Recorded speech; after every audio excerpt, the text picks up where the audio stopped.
Namaste, everyone. Welcome to Light, Laughter, and Lattes.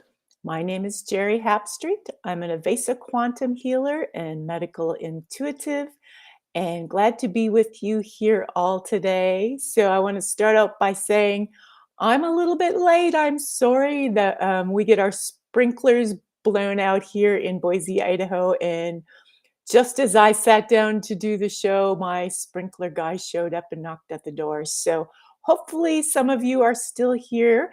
If you are, the chat is open. Jump in and say hi. I love to know that you're here and who's ever out watching. So welcome to this fabulous Wednesday, the first Wednesday in November. It's a huge energetic day, lots of light in the star consciousness area, which is right up here. So if you are feeling any head stuff or any openings or inspiration, that kind of thing, that's because it's the energy of the day.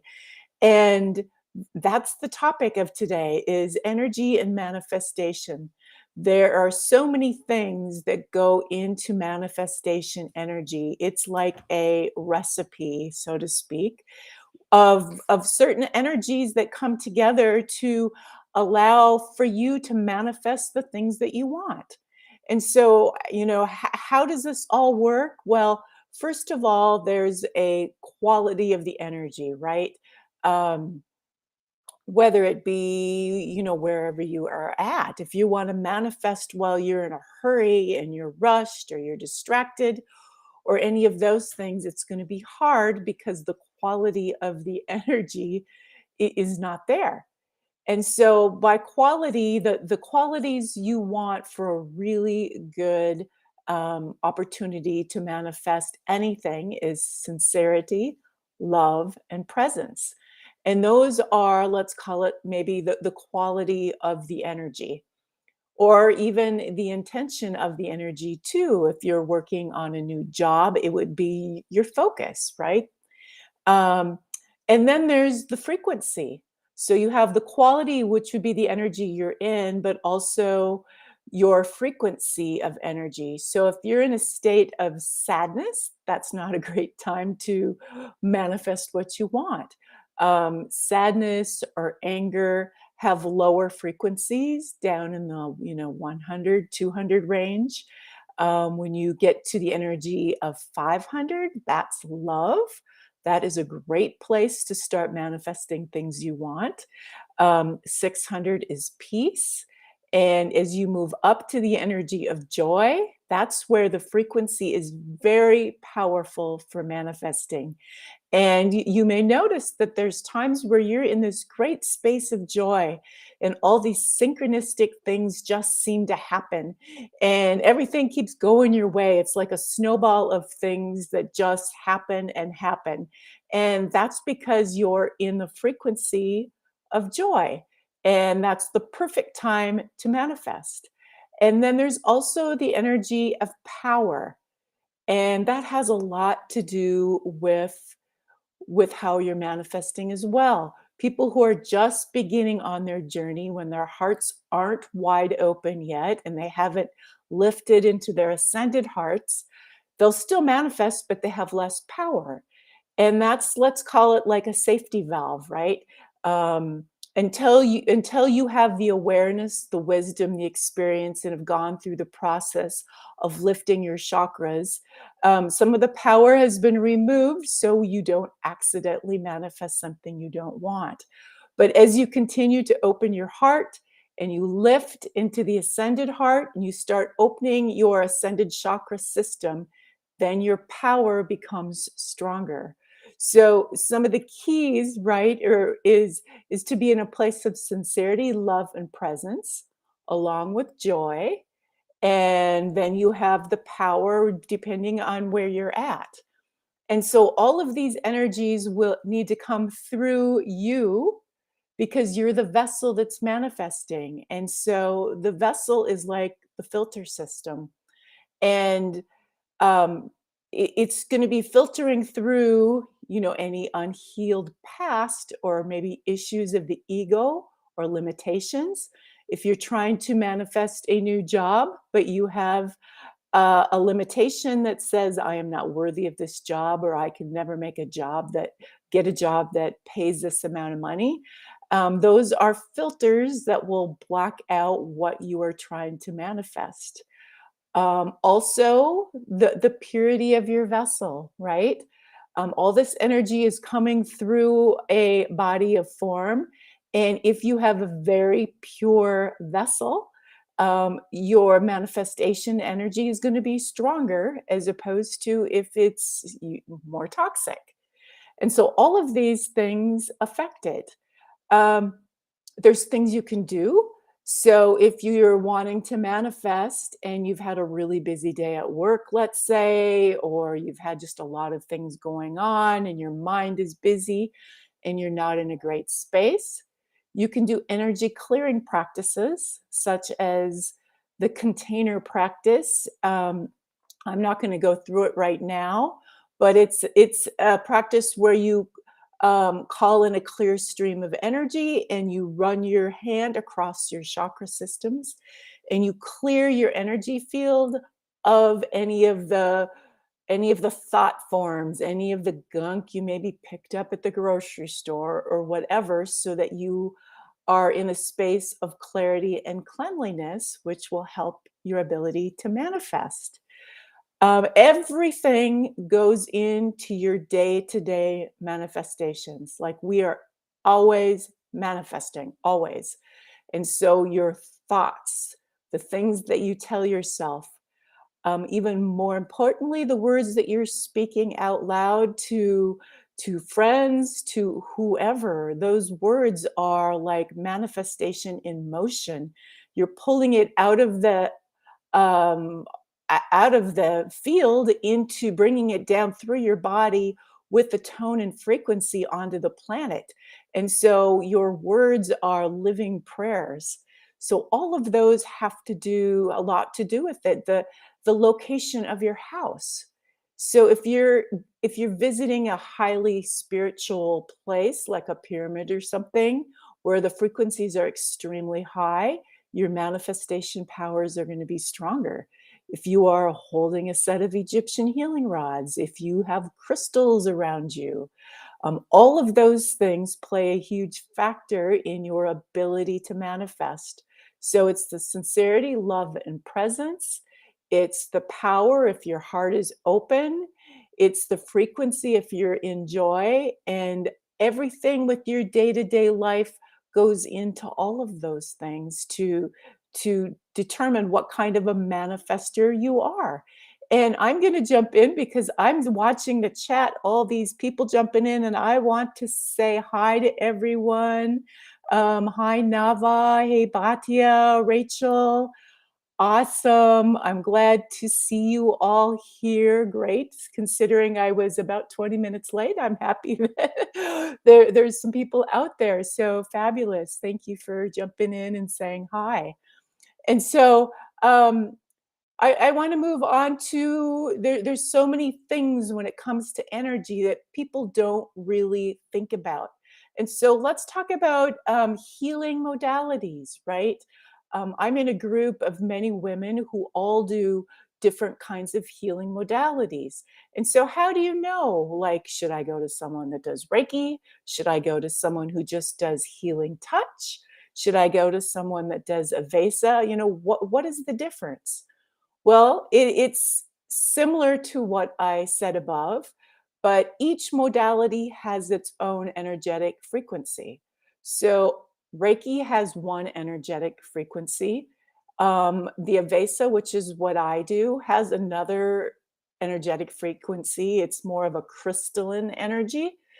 And so each of these modalities has their own energy. And then you take the people that are doing the modality. So the person that's doing the Reiki or that's doing the healing touch, um, where is their level of consciousness, or what level is their ego governance? Those are all things that play into factor. What things have they personally healed? Because again, its frequency and the vessel that it's coming through. And so a very non-toxic, clear vessel is going to do a different level of healing than the energy going through a more toxic vessel. I know when I first started on my journey, I started out learning just healing touch through Healing Touch International. And I took some hands on healing courses. And there was this innate knowing in me that there needed to be a certain purity in my body to be a really good healer. And I asked the teachers at both of these modalities, what are my food restrictions? And the answer I got was there aren't any. You could eat whatever you want. Although caffeine may affect you, if you're jittery or whatever in your quality of being able to assist someone. And there was just this knowing in me like, no, that's not quite right. And I'm not saying that there's a right or wrong. I'm just saying for me, there was a knowing based on my past experience and past lives of a healer that there was a core knowing in my DNA within me that there was another method of healing calling to me. And that's when I first discovered my teachers that teach Avesa. And one of the very first things that I was taught was to do a master cleanse and to go on soul nourishment, which is a vegan diet, to not consume any fear or death into my body so that I could be a more clear vessel. And so all of these things play into consideration. And so you, as a person who's going out looking for a healer, maybe you're looking at healing, fear or some kind of a trauma or abuse. You might be attracted to a healer who has mastered healing that kind of trauma or abuse within them, and they then will carry the energy to more readily be able to assist you through that. And so you will be attracted to different people at different times to offer you what you need in that moment. I can remember years ago when I was first opening up to all of this, I remember thinking, well, anyone that can channel or is a psychic must have a very high frequency or high energy because they wouldn't be given that ability to do that if they didn't. And so this was my belief then. And I was recommended by one of my mentors at the time to see this psychic. It was someone that she had seen before. I showed up to where the psychic lived, and she lived above a bar. That was red flag number one. She showed up to the door with a candy bar and drinking a can of pop. That was red flag number two. And then she proceeded. She knew probably a good 80% of what was going on with me. She was fabulous. She knew the stuff. But she was very, very judgmental and angry at my ex-husband and wanted me to be angry at him. And that was red flag number three. And I left there feeling icky and crummy. And that night when I went to bed, I had this energy show up at night. Which I would describe as like a dementor, like on Harry Potter. And I had to do the prayer of protection to get rid of it.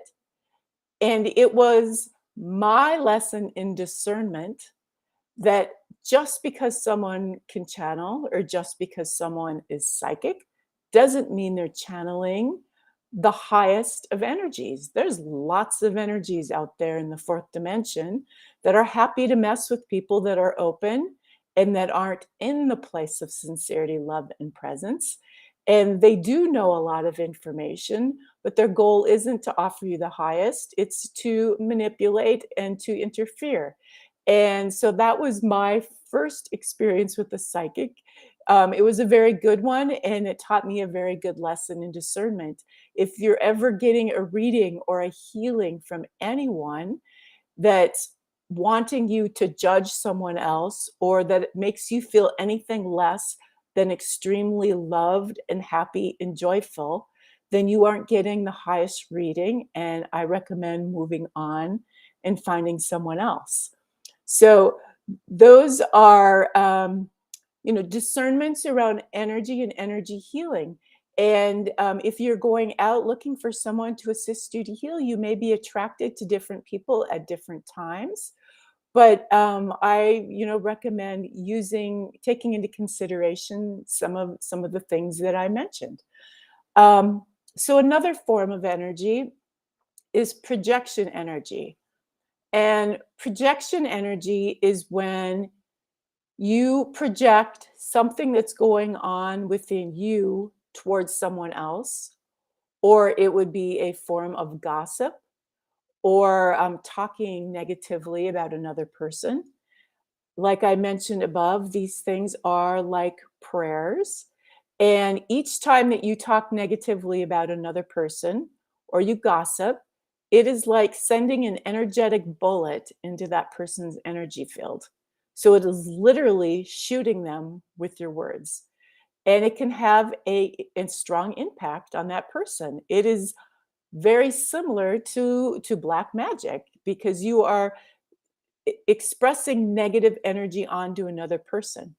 And many of us have projection energy sometimes on us. I can share an experience years ago as I was going through my divorce. And my ex at the time and we had gone to school together. So we knew a large group of people.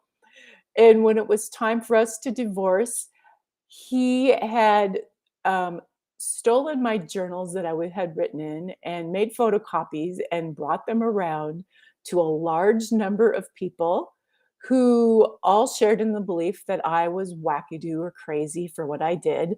And I received some of the journal pages back later with notes on it like wackadoo. And so there was 50 or more people that I'm aware of that were projecting their energy on me. And I literally had holes in my energy field from these bullets and went through a process of clearing in which I could literally feel these bullets fall from me and my energy field shifted. So I'm sharing that as a way for you to know that your words can puncture and hurt. And especially if you take, say, a really young, sensitive child and let's say they go out for a sport because even though they're young and sensitive, their parents want them to be maybe stronger, more well rounded, be involved in things. And so maybe that child doesn't do so well in the sport because they're overly sensitive.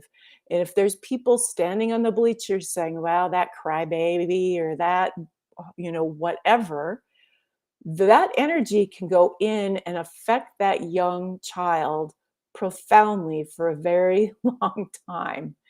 And I mean, if people only knew what their words do. And there's automatic energetic repercussions for these things because we are all one. So anytime that you say something towards anyone else, you're basically saying it to yourself. So that energy comes back to you tenfold, hundredfold, sometimes a thousandfold, depending on the energy of the person that you're sending it to. So just have an awareness of that. If you think you may have been a person that had lots of energy projected on you, and if you're a light worker like me, you probably have had many people call you wackadoo or weird or whatever. One of the things that I did to help clear that projection energy was to do a forgiveness practice in which I literally brought myself outside of the planet and viewed anyone that I think may have been associated with my ex-husband, anyone in the realm of the circle of friends, anyone that he may have talked to, or I even think he may have talked to. I put myself inside of them so that I could have this mercy on them. Like, of course, They were taking on his energy. They don't really know what happened. They don't have the awareness of the work that I do.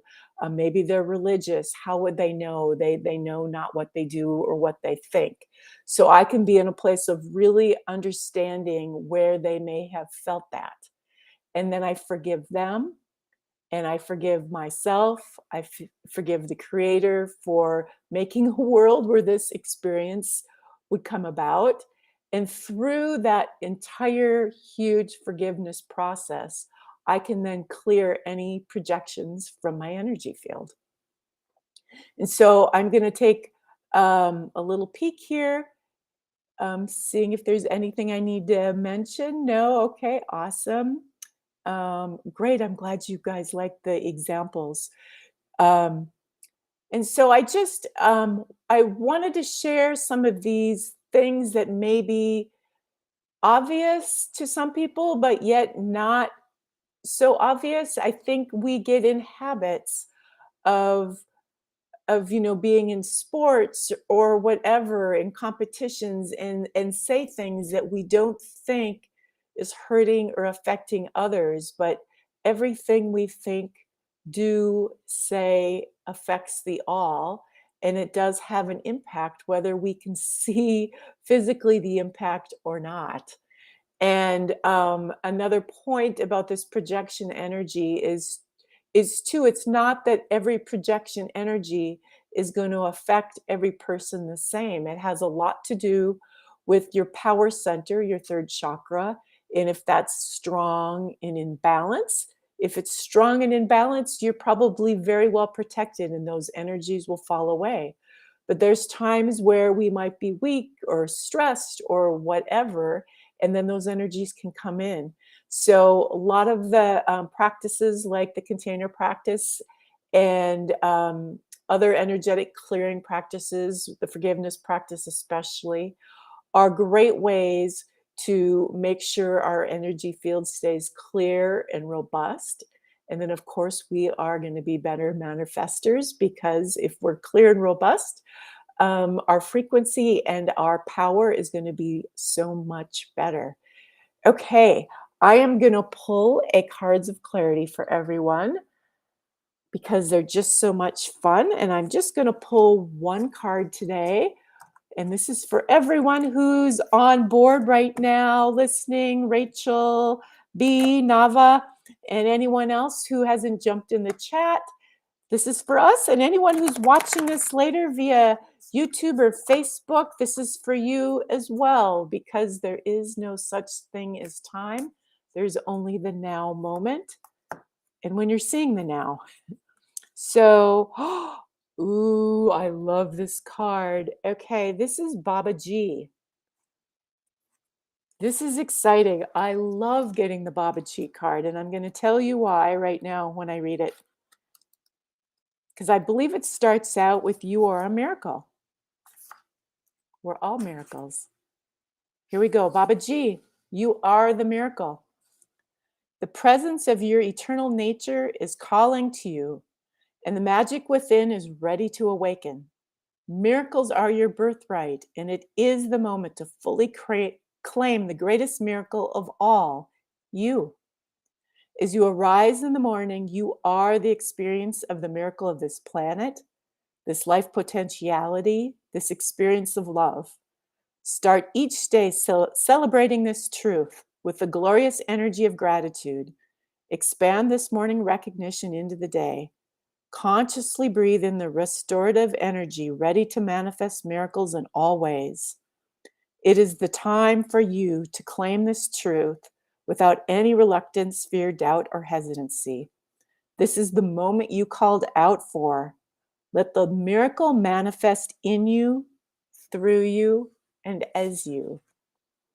Awesome. Well, that is a fabulous note to end on. So, have a great evening, everyone, and go out and do something. Go manifest something. You are the miracle. This is a great card. You're all getting ready to have something great happen in your life. Okay, namaste, everyone.